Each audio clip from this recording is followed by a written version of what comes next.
Thank you, everyone. I hope you are cozy and comfortable this afternoon and that you have an aperitivo at hand. We're going to enjoy a beautiful art history show this afternoon. I will just admit a couple of more people, but I guess, yes, we're good to go. Welcome everyone again. I'm Isabel from the Roxbury Library. I'm the program coordinator, and we hope you're gonna enjoy this hour of art history. Just before we start, a couple of Zoom rules. I will put everyone on mute during the presentation, and if you have any questions, you can put them in the chat function underneath your screen. Let me now introduce our guest, my great friend Elaine Ruffolo. You might remember her from our Botticelli hour last winter. This time, of course, we're going to talk about the outsiders, Caravaggio and Artemisia Gentileschi. Elaine has lectured at Stanford University and Syracuse University, both in Florence, where she lives and works. And now it's a great pleasure, Elaine, to have you here with us. So, bienvenuta. Grazie mille. Thank you so much. I'm going to quickly share my screen so you have something fabulous to look at. Here we go. And how's that, Isabel? Very good? Yes, that is okay, good. Loud and clear. Good, good. Okay, I'll get started. So a very warm thank you to Isabel. We've been friends for many, many years when she studied art history with me back in Florence. And I appreciate you inviting me to speak once again to the Roxbury Memorial Library members. It's a real pleasure to be back again. I remember I gave a talk on Botticelli last winter, and now I'm happy to give a talk on Caravaggio and Artemisia Gentileschi. It is a timely topic for sure because of the Artemisia show that's opening up at the Wadsworth Athenaeum, and the fact that the Wadsworth Athenaeum has some important Caravaggios. So it's coming together very, very beautifully. So that's what we're going to do. We're talking about the outsiders. So everybody get in close, make yourselves comfortable. Maybe you've got a glass of Prosecco or a hot tea. The images I'm showing you are very beautiful, I think, and I hope you find the talk interesting for this next hour of art. But before we even get into the whole story of Artemisia and Caravaggio, our outsiders, I want to step back for a moment and I want to talk a little bit about how to read works of art. This is something Isabel, I don't know if she mentioned this, but I've been living in New York for the past few months, therefore out of my usual Florence, Italy setting where I walk around and look at the works of art that are still in situ. Instead, I've been looking at works of art for these past months in museums, which is a real pleasure. And the more I thought about it, though, the more I thought how much you can lose by looking at works of art out of their original context. So I sat down and thought about a way that could best help students of art history understand the three schools of art history. And I hope you find this useful. I thought about it as I was looking at works of art at the Metropolitan, at the Gardner this weekend in Boston, and realized that the three approaches to art history are first looking at a work of art in terms of, do you like it? Do you like it, or maybe you don't like it? And that is looking at the line, the color, the shape, and that's called connoisseurship. Appreciating, and if you have a trained eye, sometimes you can give a work of art authenticity. You can guess who the artist is. You can give it a price, for example. That's what antique dealers do or art dealers do. Connoisseurship, one approach to art history. It's simply about your own taste. The second approach to art history is taking a look at works of art and trying to figure out, what does the work of art mean? What is all the symbolism behind the work of art? Why does the Virgin Mary wear blue? Why do we see during a period of plague the image of Saint Sebastian with his wounds from his arrow? Those are iconographical details, color, objects, positions can have iconographical meaning, and that helps you unveil the meaning behind the work of art.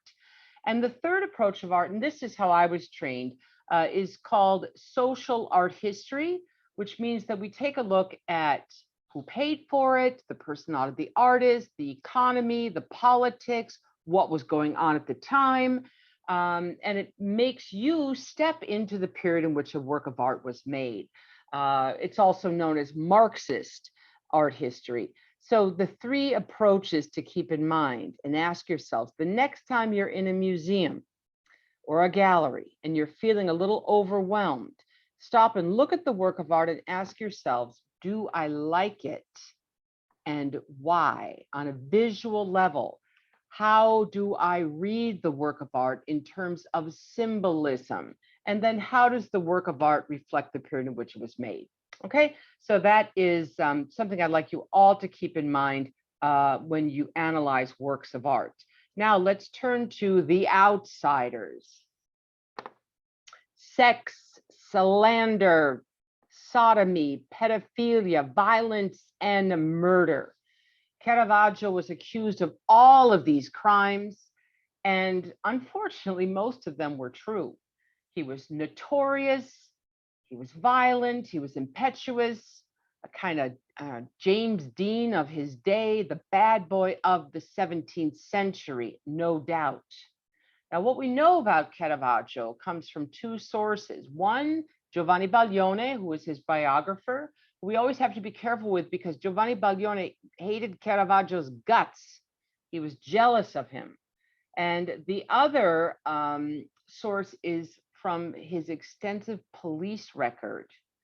So what we know from these two sources is that Caravaggio was antisocial. He had a terrible temper, and indeed he committed murder. He was both praised and damned for his brutal naturalism. As you can see by this array of paintings I've popped up on your screen,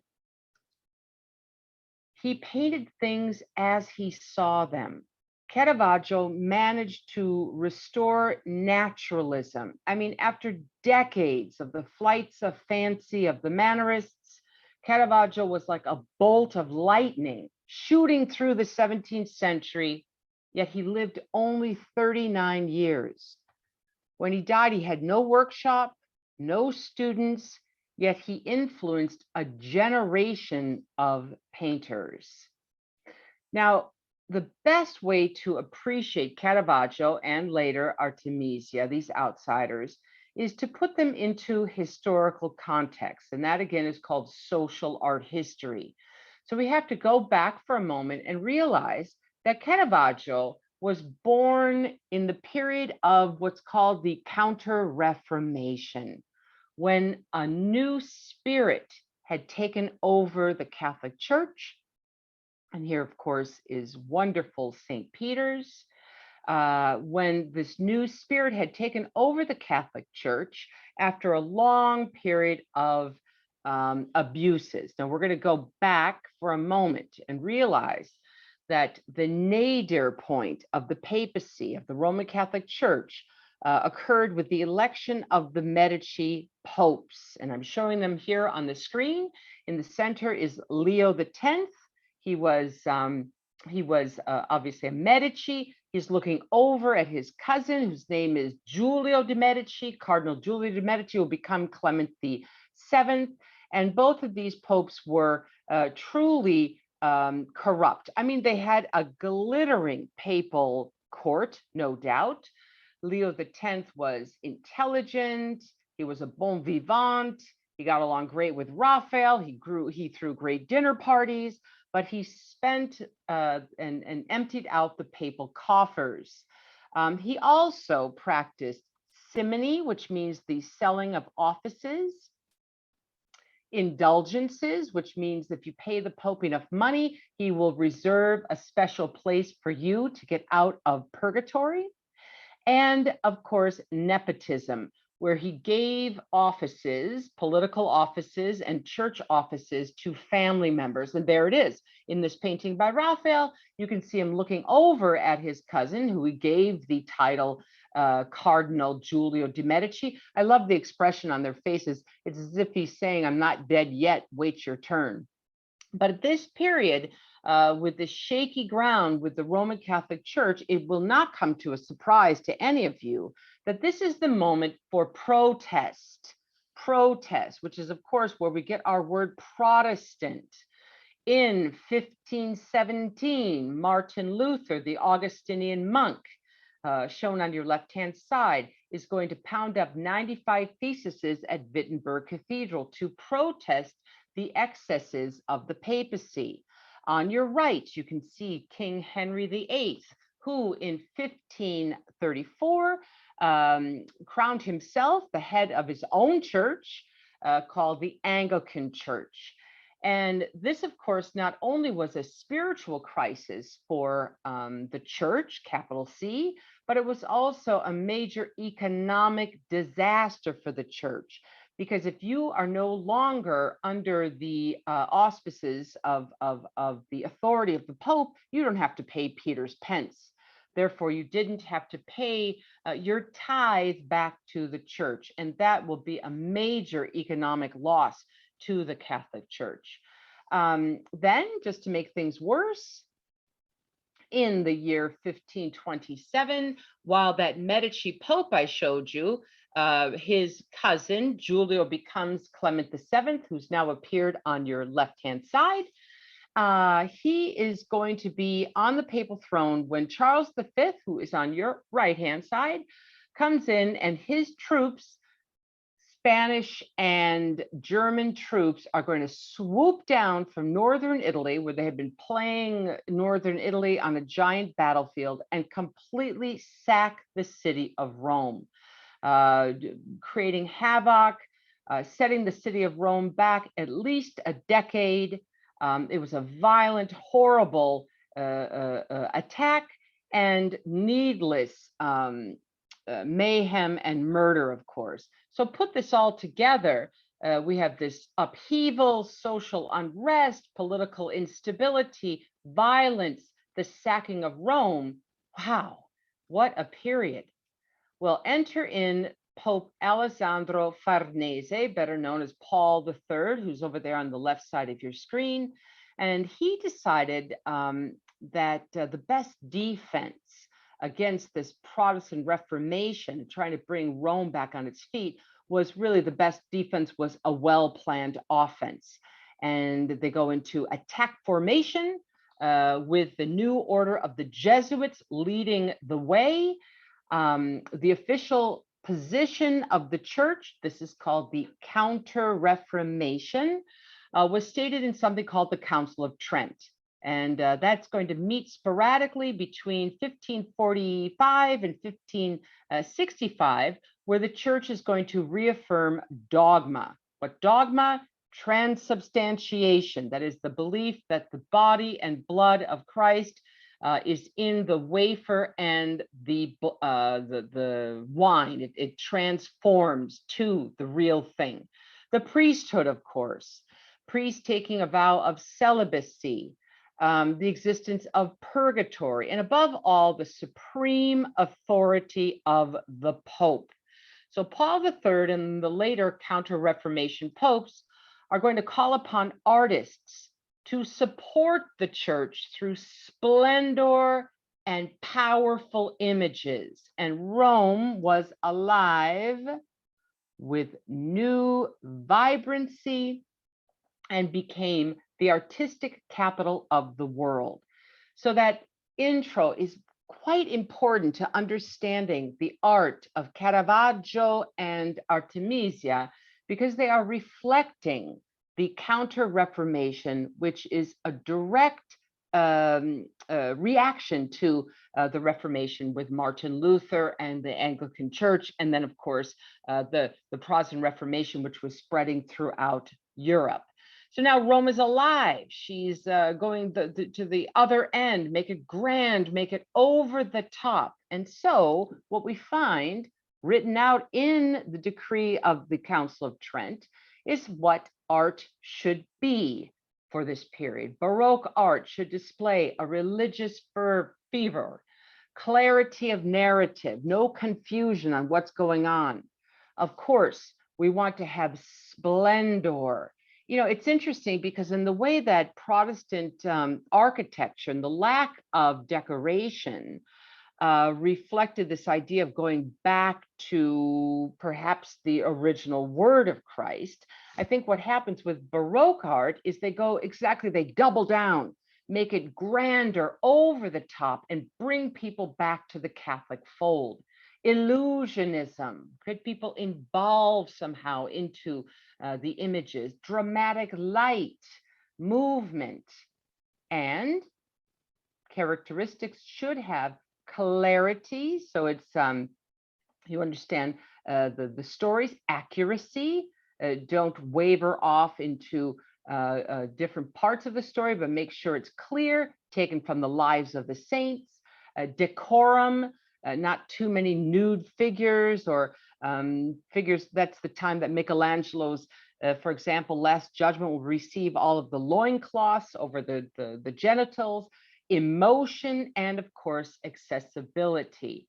And what the church wanted was no more flights of fancy, no more confusing imagery. And I just put these two on. I could have chosen from 1,000 other ones, but these are two excellent examples of the Mannerist period, or what we can call the late Renaissance. The one on your left is done by Bronzino, and the one on your right is a poster child for Mannerism. It's called the Madonna of the Long Neck. And what you can see on the left, for example, is how Bronzino gives us the descent into limbo by Christ. But if I didn't tell you that was what was going on, it would be pretty confusing. I mean, why is everybody naked?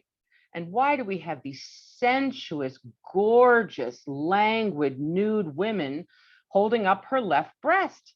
I mean, that's shocking. These figures all coming out. Right here in the middle of the painting is a hole. It's not clear until you can see this incredibly sexy, beautiful woman pulling someone out of limbo. The colors are artificial looking. There's a kind of a strange emotion or lack of emotion. Then the same thing here with the Madonna of the Long Neck. The Madonna is not supposed to be sexy, and here she is with what looks like a wet t-shirt. It's confusing. Is Christ dead, or is he sleeping? Who are all these angels over here on the left-hand side? Why is this leg coming forward? And how is it possible that the entire composition is balanced on these tippy toes? And who's the guy with this scroll opening up? So it's confusion, exaggeration, a kind of art that appealed to the sophisticated, I mean, very beautiful, artificial, highly stylized. And that is, of course, the art of mannerism. And that's going to be the art that gets set aside with a big shift away from this period of the late Renaissance into a major period, a major shift called, of course, the Baroque. And of course, oh, this is just, I put this in here so you could see the kind of difference. This is Caravaggio's flagellation compared to the Madonna of the Long Neck. But certainly the Baroque centered above all, of course, in Rome, which was really rejuvenated by the Catholic Church, by these Counter-Reformation popes, especially this guy, his name is Pope Sixtus V, who is in power from 1585 to 90. And what he did was created new streets. He brought in fresh sources of water. He invested in new infrastructure, which led really to an economic miracle for the city of Rome. And listen, this is going on right around 1600. Remember, in 1527, after the sack of Rome, Rome was just knocked off her feet. The population dipped down to, maybe at that period, there are 50,000 people left in Rome. And now we're going to start to see the resurgence of Rome, really thanks to this period of the Baroque. And because of this investment in infrastructure, it created this economic miracle. Rome became intensely cosmopolitan. Citizens came in, they hailed from all other regions of Italy as well as in Europe. There were opportunities for all classes to get rich, and the population would grow. Remember, in 1550, there were around 50,000 people. By 1700, there were 140,000 people who made up the population. Who were these individuals? Nobles, lawyers, financiers, businessmen, priests, cardinals, and of course, the court of the papacy. The bureaucracy of the papacy is motoring the economy along at a very fast clip. And then keep in mind, friends, that every year about 30,000 pilgrims pass through the city of Rome to visit early Christian saints. During the Jubilee year of 1600, they estimate that 100,000 pilgrims came into the city of Rome. Now that is major money, bringing it back to the economy. Whenever in doubt, follow the money, just as the artists at this time are going to follow the money. And it attracted artists, artisans, and great artists from the north will make their way to the city of Rome to find their fame and fortune. And of course, that will include our outsider, Caravaggio. Now, clearly, few Baroque artists have had such a wide impact on art as Michelangelo da Merisi, better known as Caravaggio. He was named after his ancestral home, which is about 20 miles east of Milan. See where the red dot is that I just popped up there. And you can see what Caravaggio looked like down on the right-hand side. That likeness was done by one of his friends. His name was Cecco di Bravo. So we do get an idea of what Caravaggio looked like physically. He's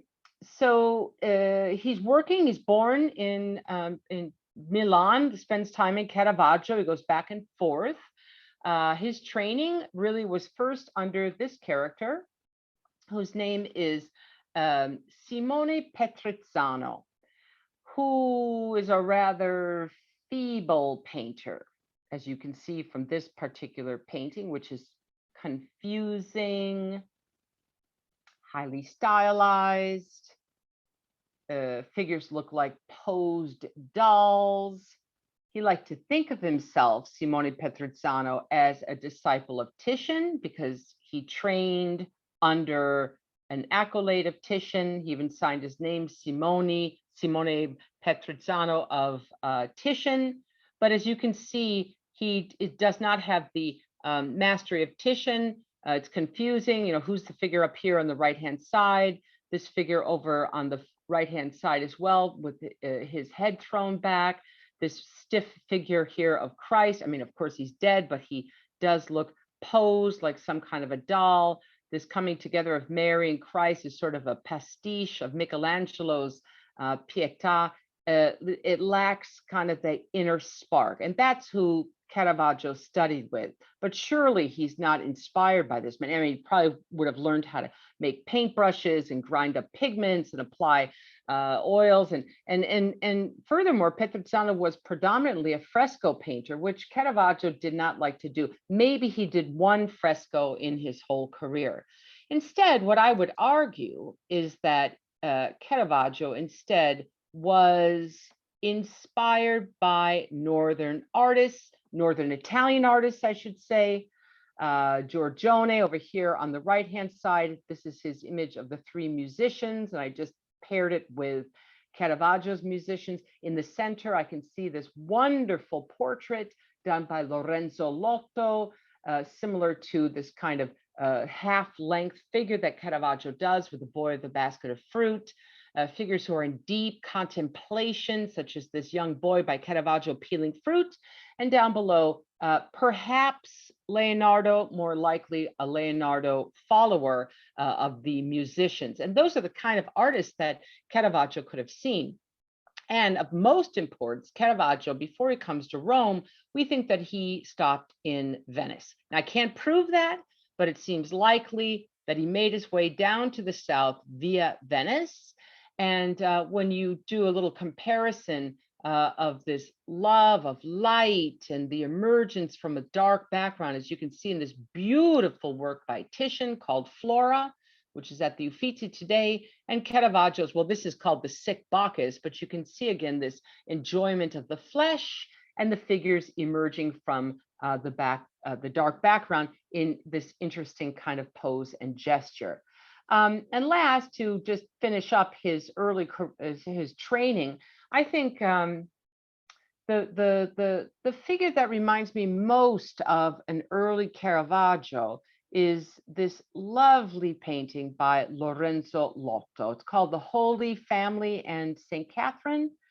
And I think that the concentration here on naturalism, the kind of mood that Lotto is able to achieve with these figures who are looking to each other, the light here, the kind of crystalline blues that he uses on these figures, moving your eye across the picture plane, reminds me very much of this early Caravaggio, which is called Rest on the Flight into Egypt, which is at the Doria Pamphili in Rome.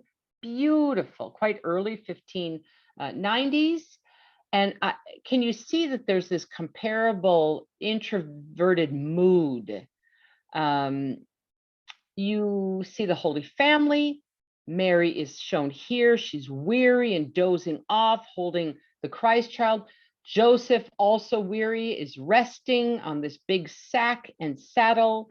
He's depicted holding up a musical score. And we know that it's quite carefully, let me get you in a little bit closer, depicted because we can even read the musical notes. Isn't that fascinating? On the right, as I said, mother and child are sleeping, this nice close-up. And behind the Virgin Mary, you can see this extensive landscape, this attention to naturalism. Notice how Caravaggio pairs the innocent face of the old Joseph right next to this donkey. They both have this animal-like faithfulness as they look up in amazement at this angel who's just landed. They're looking at him as if to say, where did this guy come from? And it's especially interesting because Caravaggio gives us an unprecedented rear view look at this angel. He shows a young boy, remember decorum with Baroque art, that his little wonderful backside, his little culetto, as we say in Italian, is covered up by this fluttering cloth. It's really delicious and playful, and it divides up this painting from left to right. So let's go back one more time. See the similarities between Lotto and Caravaggio. We are in a new world now of the Baroque. Well, Caravaggio arrives in Rome, and this is the famous Piazza Navona. Anybody who's been to Rome, I know you've all been to this piazza. It's the natural gathering place today, and it was certainly in the age of Caravaggio. And he arrives in Rome, and really Caravaggio is a real nobody. He was kicking around in Rome from one workshop to another. He was doing hack work. He didn't have any money. He had sold a tiny little property that he inherited from his parents, who both died, spent it making his way down. And we know that he lived with a man named Pandolfo Petruzzano, who Caravaggio nicknamed Signor Insalata. Signor Insalata translates to Mr. Salad, because that's all he would ever give Caravaggio to eat. Caravaggio eventually was hired out by a pretty decent artist named Cavaliere d'Arpino, who would give him some work for about 8 months. painting flowers and fruits and heads, and he sold those paintings on the open market in the Piazza Navona. Now, so that's getting him to Rome. And here's the work I wanted to show you that comes from this very early period, and it's really quite interesting and perplexing as well. This is called Boy Bitten by a Lizard. And to say the least, it's early. As you can see, Caravaggio's formative here. He's trying to figure it's 1593, so done just shortly after his arrival. There's some awkwardness to the painting. For example, the handling here of the shoulder, the anatomy doesn't quite make sense. You're not 100% sure how this arm attaches to the body. But again, Caravaggio's young and he's getting his feet wet. I wanted to show it to you because it's a novel subject matter in Rome. I mean, what does it mean? On one hand, it could be an allegory of the sense of touch, especially in the early 17th century, allegories of the sense of smell, of touch. There were these wonderful books describing this, kind of making categories of the senses, the touch of the sense of taste, auditory senses. Or is it representing maybe the pains of love behind sensuous pleasure? I mean, that is a very sexy young boy. Is it a study in surprise and pain? And then you wonder, what in the world was this boy doing before that lizard bit him? Let's read it from top to bottom. Here you can see, I mean, it's a boy with his mouth wide open and this kind of Cupid bow's mouth, full lips. He's got a furrowed brow. He's got kind of this cute little flower behind his right ear, exaggerated shoulder coming forward. He's got this face of surprise and pain, which I think that Caravaggio has been quite successful in capturing a moment of pain and surprise at the same time. What is he surprised and hurt about? Well, if you look very carefully, you got to get up close, you'll see that there's a lizard right there coming out of the still life, out of these paired cherries and figs, and has just reached up and bitten the boy in the middle of his finger. And, you know, the middle finger has sexual connotations in the same way that it does today, it did in the 17th century. It's a tour de force here, certainly of a still life. Look at the reflection, as if we can just make out the window in Caravaggio's studio, the flowers, and of course, this little lizard that reaches up to bite him in the middle finger. It is sensuous, and Caravaggio, who was criticized for painting so many still lifes, he said, still lifes require as much skill as the painted figure. So lovely work, surprising, and it brought him to the attention of this man. This is his big break. And, you know, the artist's fortunes are going to rise and fall on who stands behind him. And so far, Caravaggio needed a protector. He needed a patron. And he finally received one. He was received into one of Rome's most progressive collectors' homes, the Cardinal Francesco Maria del Monte, who's up there on the left side of your slide. And Del Monte noticed Caravaggio. He noticed the boy bitten by the lizard. In fact, he owned it. And he invited Caravaggio to come and live with him in his palace, which you see on the lower right-hand side, which is called the Palazzo Madama, which belonged to the Medici family, by the way, because Cardinal Del Monte was big friends with the Medici dukes. In any case, today it is the headquarters of the Roman Senate. But this house was famous, and Caravaggio moved in and he lived there for 5 years under the protection of Cardinal Del Monte, whose palace was a kind of court for poets and musicians and young artists and opera singers and castrati. He was particularly interested in music, and he took a personal interest in the education of young artists, young male artists, and he loved beautiful young boys.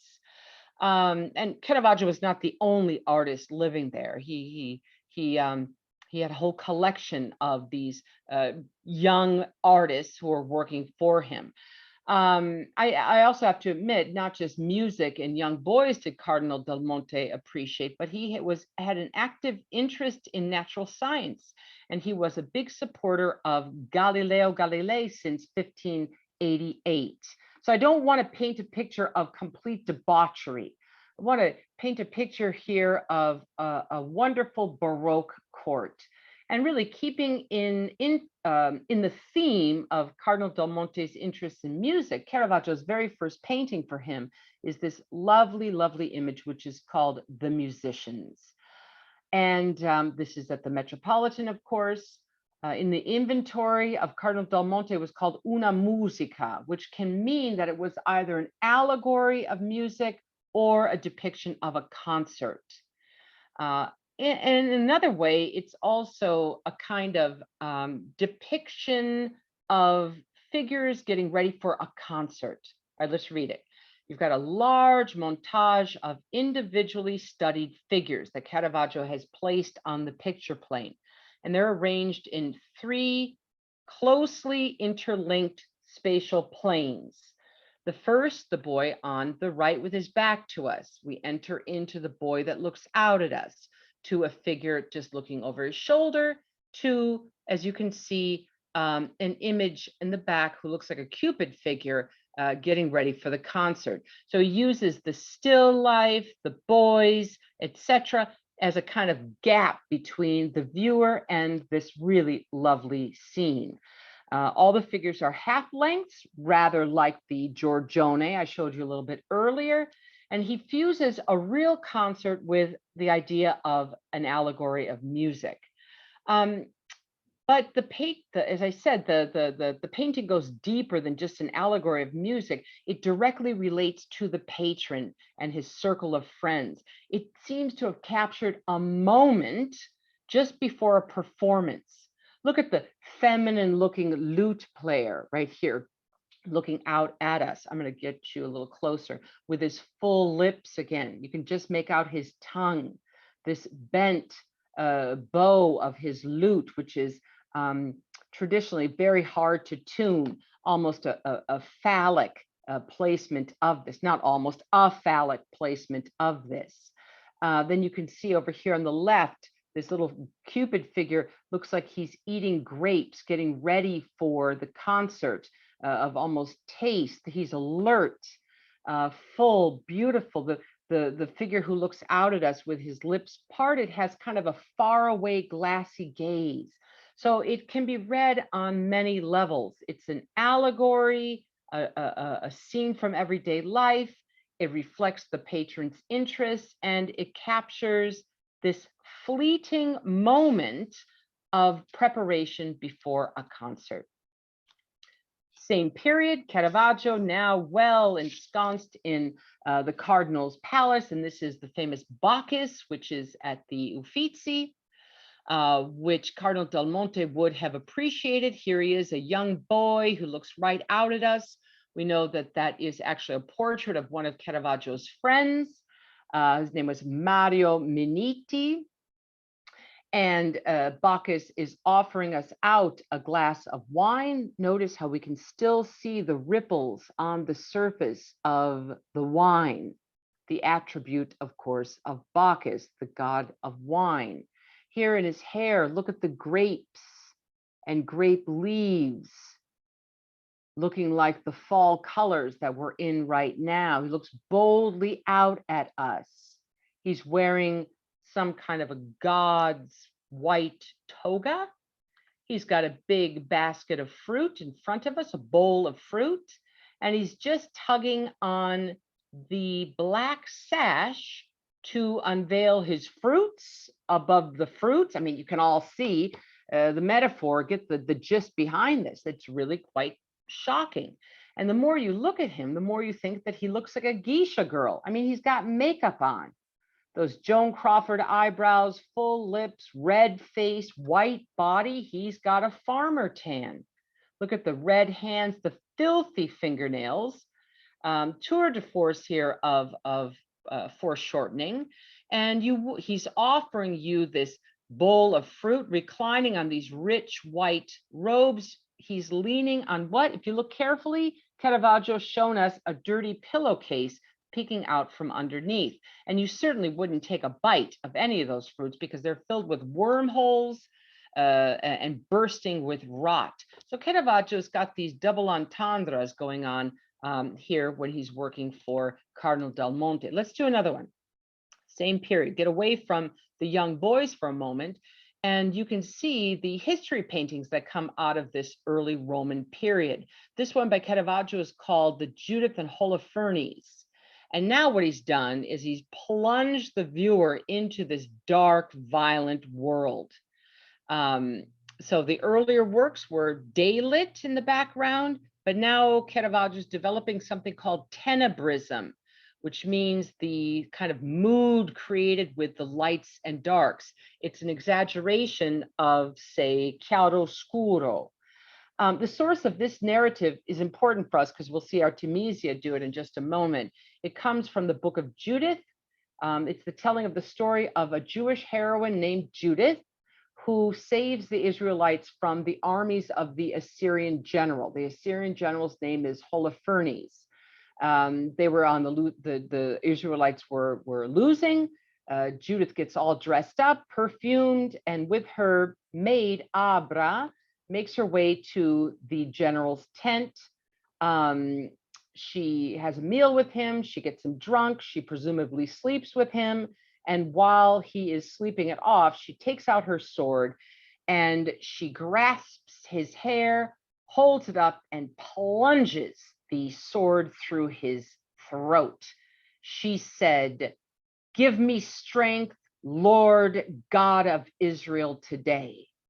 Wow, that is dramatic. And Caravaggio gives us this moment that Judith, who looks so disdainful, she can't believe what she's doing, with her follower Abra, this old hag behind, getting ready and giving us this, to say the least, dramatic, clear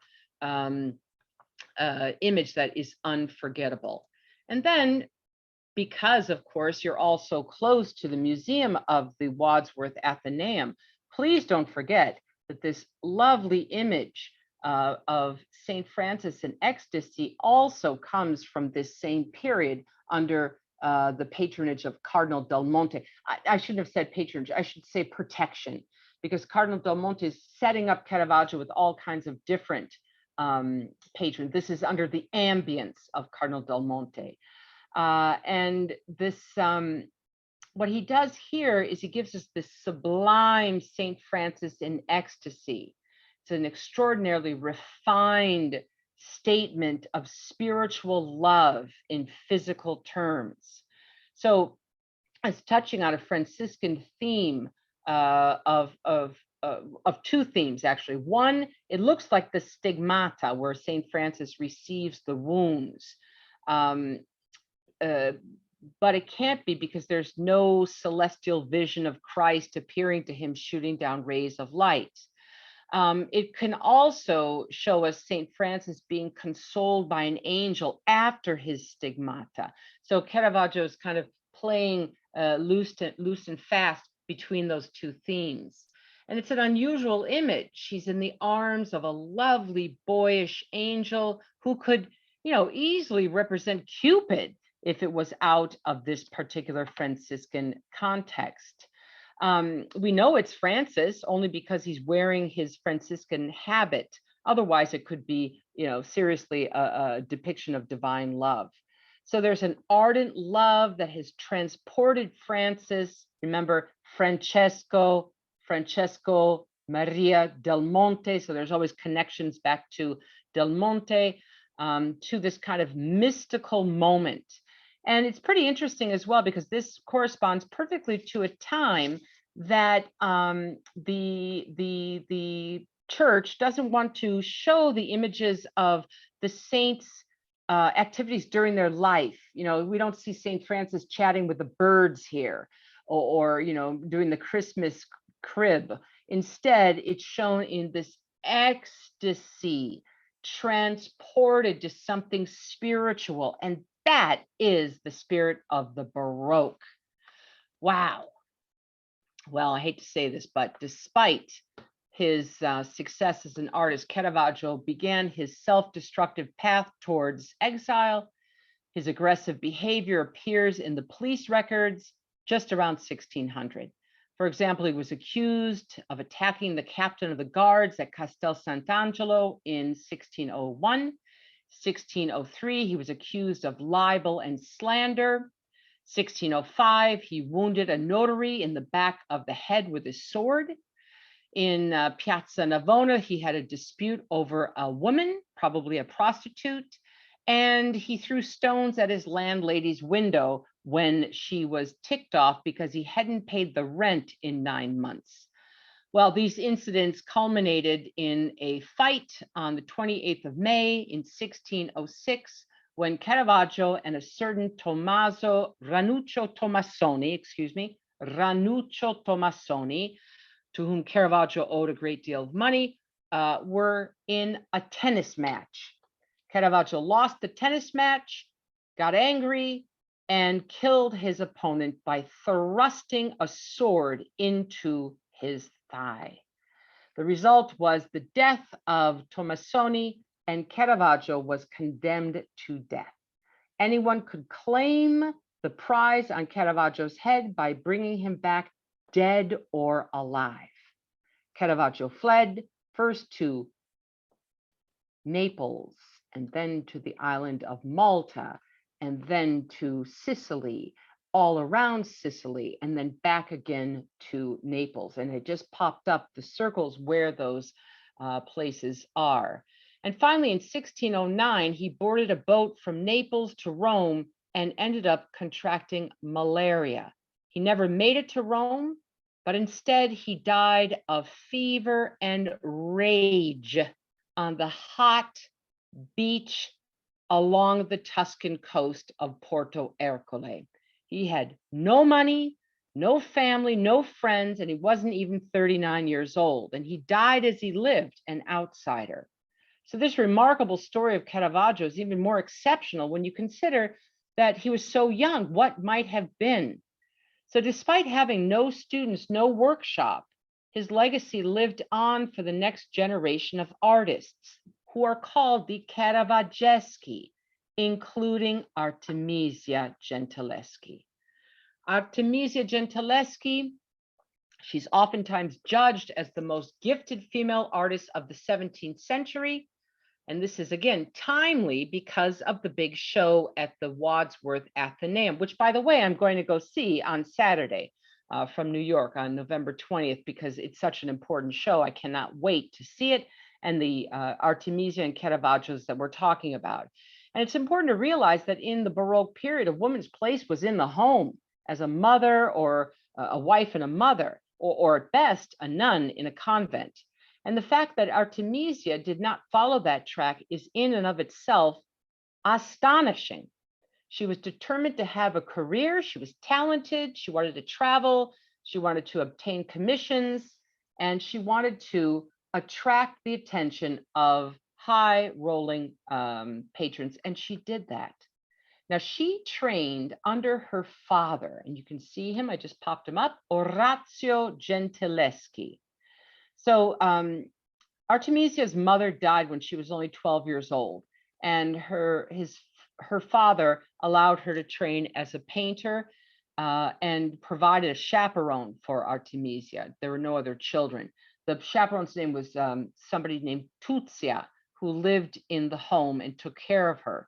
The father was always busy, and his frequent absences while working on different commissions proved disastrous because a certain character named Agostino Tassi came into the studio and into the apartment of Artemisia when her father was away.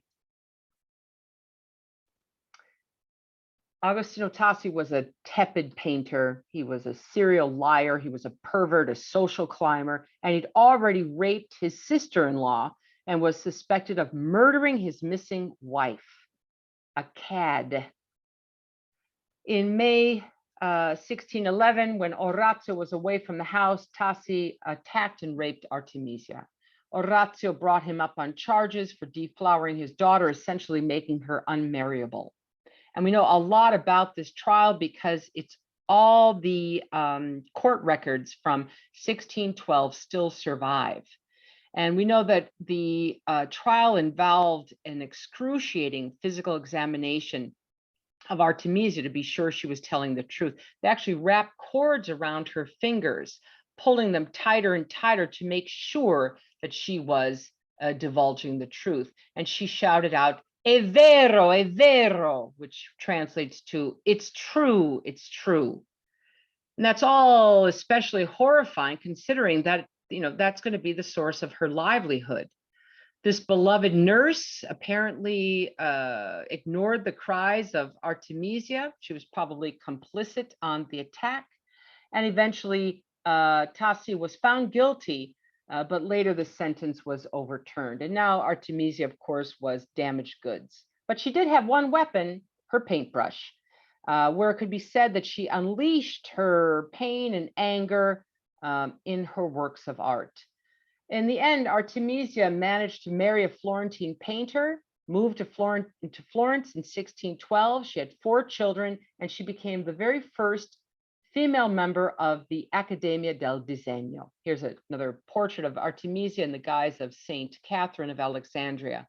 Her husband eventually disappeared, and she returned to Rome, and she traveled as she had wanted to do her whole life, to Venice, even to London, and again was a member of the Accademia del Disegno, a rare moment for a female artist. And she was recognized in her day as a talented painter. So her reputation as a painter has oftentimes been, eclipsed by this sensational rape trial. But certainly now we find that her art has been resuscitated as interesting on its own merit. It was interesting as well because for the most part in the 17th century, biographers virtually ignored her, forgot her and her father. And it was only in 1916 that a Florentine art historian named Roberto Longhi resuscitates her father and Artemisia's work. And we are fortunate because now she is amongst the favorite artists, not just because she's female, but because of her great talent. And I guess it's not a surprise that her most famous works represent virtuous and heroic women. And she sold these to discriminating collectors. She, yes, studied with her father, but she broke off and became really a fine artist in her own right. And this is one that I'd like to show you. I'm just going to show you 3 paintings by Artemisia. This is called Susana and the Elders, done the year after Caravaggio died in 1610. And the narrative represents an Old Testament story of Susana, who was a Jewish wife who, bathing alone in a garden, was spied upon by 2 elders. They threatened that if she did not yield to them sexually, they would claim falsely to have seen her commit adultery with a young lover.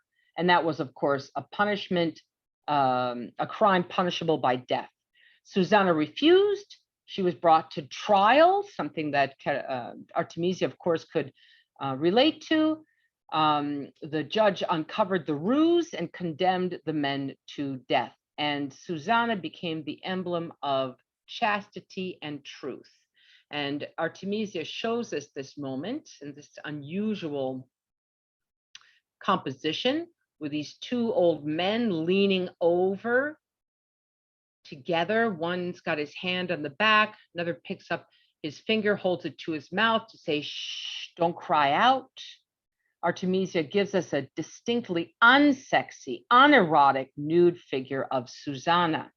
Instead, she looks like a statue, doesn't she? She's actually in quite a chaste posture. She looks shamefaced and turned away. Her expression of disgust, there's nothing sexy about this. Instead, she carefully depicts this nude figure, but covers up her genitals and most of her breasts. Is this subconsciously autobiographical? Here's another. this one, which is at the Wadsworth Athenaeum during the show. So I thought I would show it to you in case you go to the show. And you know, her most famous canvases are 4 versions of the same theme, the Judith and Holofernes. And whether this subject is providing a kind of way for her to work out her demons, an outlet for her subconsciously, you know, a kind of revenge fantasy, perhaps against her aggressor, that's all hotly debated by art historians. I think it can be appreciated also just on the merits of its beauty and skill as a painter. So this painting, Judith and Holofernes, shows 2 full-length figures of women in the aftermath of the event. And you'll recall that the event was the decapitation of Holofernes. Abra, this time, unlike the Caravaggio, is shown more or less the same age as Judith, which I think that's the case in the Old Testament story. And she is stuffing the head of Holofernes into the bag. You see the head of Holofernes is difficult to make out. It's all green. And she looks up. Here, this menacing sword held across the body. There's a nice differentiation between the kind of plebeian face of Abra and the more aristocratic outfit and face of the beautiful Judith. Look at the light that falls across the figures. They're both looking attentively as if they want to be sure that they haven't been hurt. Now here's another version. This one is at the Pitti Palace in Florence. And here you can see that Artemisia is investigating the same theme in a different way. This time, Abra's back is to us. And the emphasis is on the dress, the luxurious splendor of that beautiful drapery. They both are looking stage right to see if they've been heard. I love the way this is an investigation of whites and golds. Look at the beautiful neck of Judith. Now the sword has been placed over her shoulder. And it's only when you get in close that you can see the head of Holofernes, which is green, and the blood is coming out of that open weave of the basket. I mean, that's visceral. We feel this right here, this moment of these 2 figures. And this last work I'll show you is, of course, the most famous and the most dramatic by Artemisia, Judith slaying Holofernes. This is done in 1613. And remember, this is during the period of Italy in the grips of the Counter-Reformation. And the Catholic Church wanted to move people, inspire people, to use art as a tool to teach and to convert. So this idea of the heroine Judith is also reflecting this idea of vanquishing heathens. The paintings needed to be theatrical and dramatic and wow the viewer and inspire them with religious feelings. And this is inspiring. I don't know how much religious feeling I get from this. It is actually quite horrific. This time we can see that having passed out drunk, here comes Judith, who's picked up his head, and he's just woken up. There's kind of a sexual tension here, this implication that sex has just occurred as the image of Holofernes is still on the bed. Abra is directly on top of him. He's holding him down on the bed. She's visibly struggling with her task. Look at how Judith comes forward, those strong forearms holding down his head and taking one plunge and then another plunge to remove the head of Holofernes from his body. And the blood pours and stains these white sheets. It's horrific. The use of color here is fantastic, almost exclusively primary colors of red and yellow and blues that heighten the contrast amongst these 3 figures. The lustful red on Holofernes, the same color of the blood that flows from his neck. You can see Abra's dressed in this trustful blue, and she loyally assists Judith with the murder. And Judith, of course, is in this kind of hopeful yellow as she energetically commits murder, and we feel as if the composition that opens up like a pinwheel or a rose with the blood spurting forth towards us.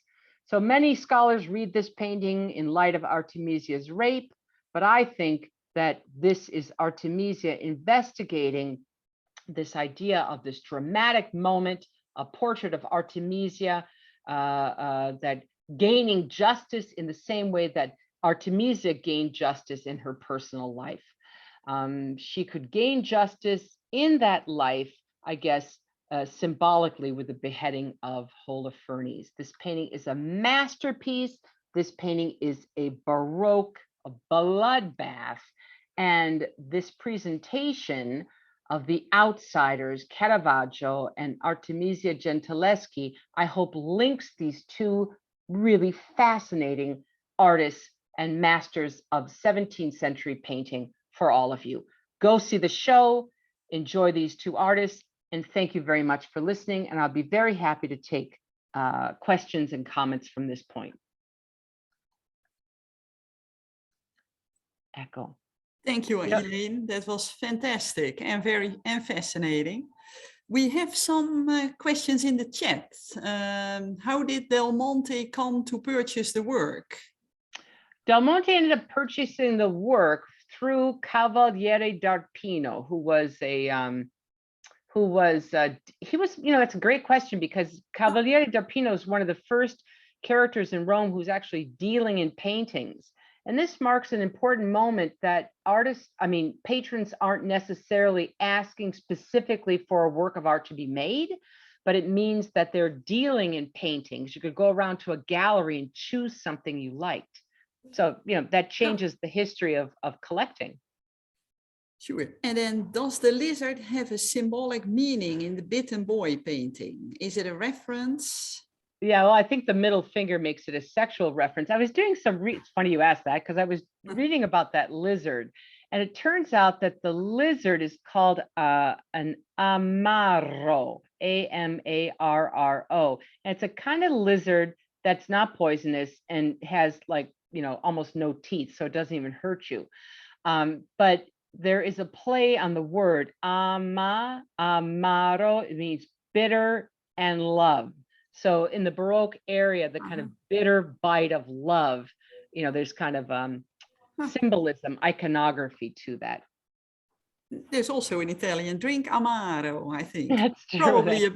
Probably a bitter too. Snake is a phallic symbol. Lizard, Mindy says. Sleep as a phallic symbol? Is snake a phallic symbol? Yeah, it can be, but I think that little lizard is, being bitten in the middle of the finger. It's pretty sexual. Right. Well, I don't have any questions, but if anyone wants to unmute themselves, you can ask a question live. If you want to, you can I gave you the opportunity to unmute yourself if you want to ask a question to Elaine. Otherwise.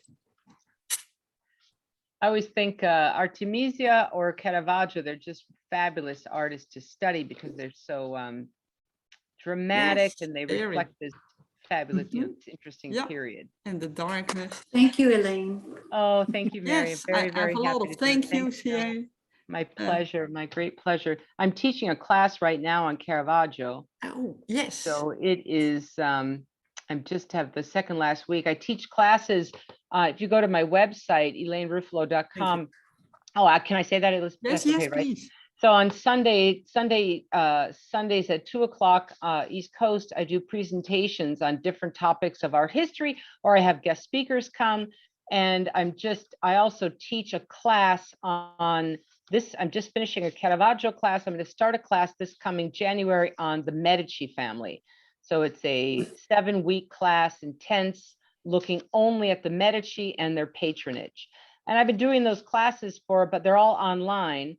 And they're really a lot of fun. I have to admit that it's become one of my favorite things to do. I mean, I like in-person teaching the best, as Isabel knows, because we've done so much of that together.